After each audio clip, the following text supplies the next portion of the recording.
Paytm पर 100 रुपए प्राप्त हुए।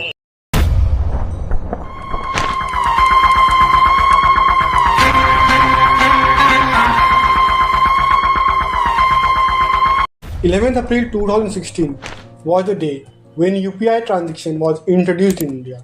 धीरे धीरे UPI transactions के नंबर्स बढ़ते गए और ये मार्च 2024 तक 200 बिलियन टच कर दिए। बट सब यही सोचते कि UPI ट्रांजेक्शन बहुत अच्छा है, हमारी कंट्री इंडिया इसमें बहुत अच्छे काम कर रही है। But the problem starts.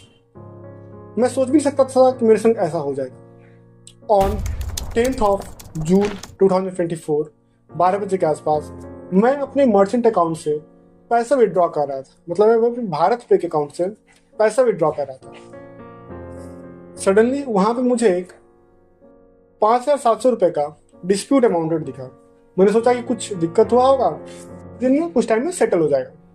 But suddenly जब मैं इसको विड्रॉ किया तो इट्स ऑल्सो अकाउंट जो एक्सिस बैंक का मेरा करंट अकाउंट था उसमें 5,700 रुपीज का फ्रीज लग गया। फिर धीरे धीरे मैं अपने दोस्त से बात किया जिन्होंने मेरे को पैसा भेजा था, तो उनका भी अकाउंट से 50,000 रुपीज का अमाउंट फ्रीज हो चुका था। तो चेन हम लोग थ्रू जाते रहे तो हम लोग मालूम चला कि ये साइबर सेल के द्वारा लगाया गया एक स्टॉप है हमारे अकाउंट पे, जो कि अमाउंट निकल के आता है 11,400 रुपीज का। फिर हमने इस पर धीरे धीरे आगे बढ़ते गए तो हम लोग मालूम चला कि जो अमाउंट में फ्रॉड लगा है ये साइबर सेल के द्वारा लगाया गया है, क्योंकि कोई जो है कंप्लेन किया है कि ये ट्रांजेक्शन में फ्रॉड इन्वॉल्व है। हमने धीरे धीरे इस पर इन्वेस्टिगेशन किया, रिसर्च किया, तो हमें मालूम चला कि हमारे अकाउंट में साइबर सेल राजस्थान भीमगंज मंडी द्वारा स्टॉप लगाया गया है। और इसका सॉल्यूशन एक ही है कि आप उनके ब्रांच राजस्थान जाएं और वहाँ पे जो अमाउंट का फ्रीज लगा है उनको रिटर्न करें और आपका अकाउंट से वो हट जाएगा लियन और आप सारे पैसे का ट्रांजेक्शन कर पाएंगे।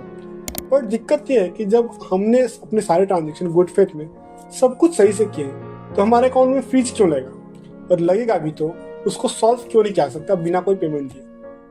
तो हमने इस बात पे बहुत सारा रिसर्च किया।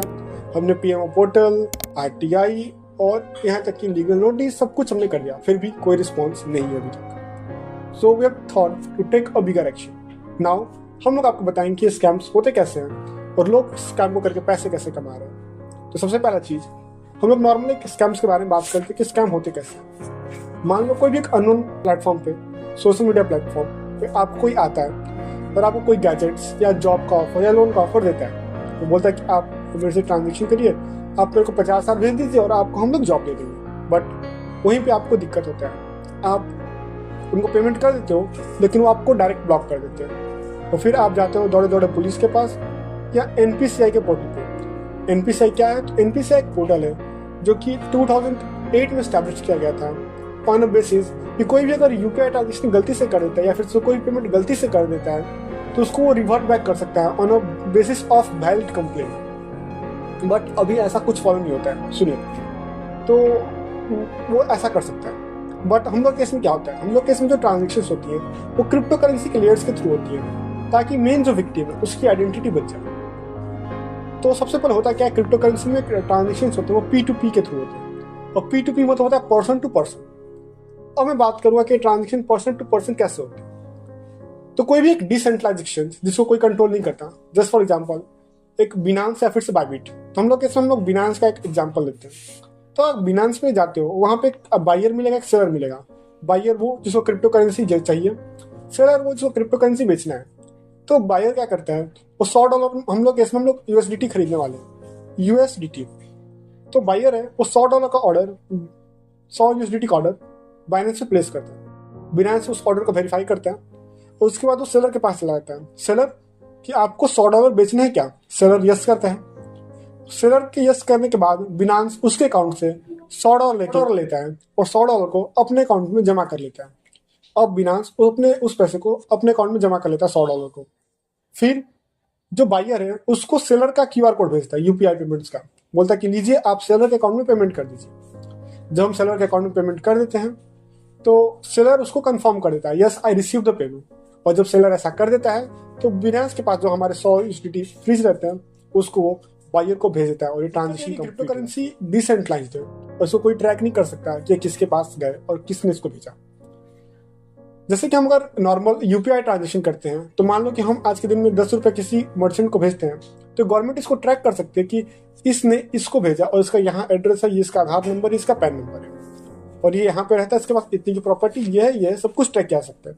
बट क्रिप्टो के केस में ऐसा नहीं किया जा सकता, तो जहाँ पर हम लोग लैग कर जाते हैं।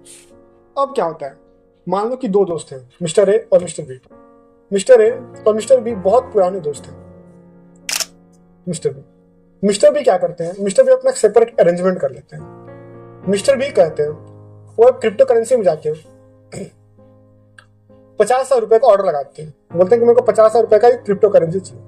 बिनास जाता है सेलर्स के पास और बोलता है कि ठीक है, अब 50,000 का क्रिप्टो करेंसी चाहिए, तो जिसके पास ऑर्डर मिलता है वहां से 50,000 क्रिप्टो करेंसी लेके बिनास अपने पास रख लेते हैं और इनको वो क्यूआर कोड भेजता है कि लीजिए पेमेंट कर लीजिए।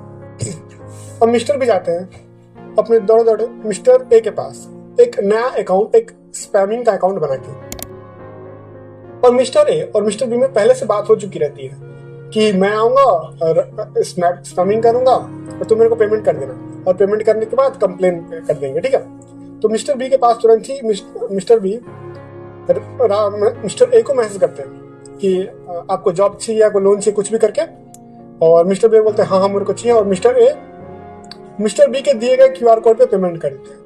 और मिस्टर बी को कौन सा क्यूआर कोड देते हैं, मिस्टर बी को ये बाइनेंस वाला क्यूआर कोड उठा के दे देते हैं।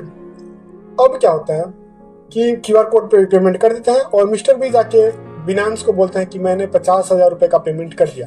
अब बिनांस इस पेमेंट को वेरीफाई कर लेती है, पेमेंट करेक्ट होता है और बिनांस मिस्टर बी को 50,000 रुपीज के क्रिप्टो करेंसी दे देती है।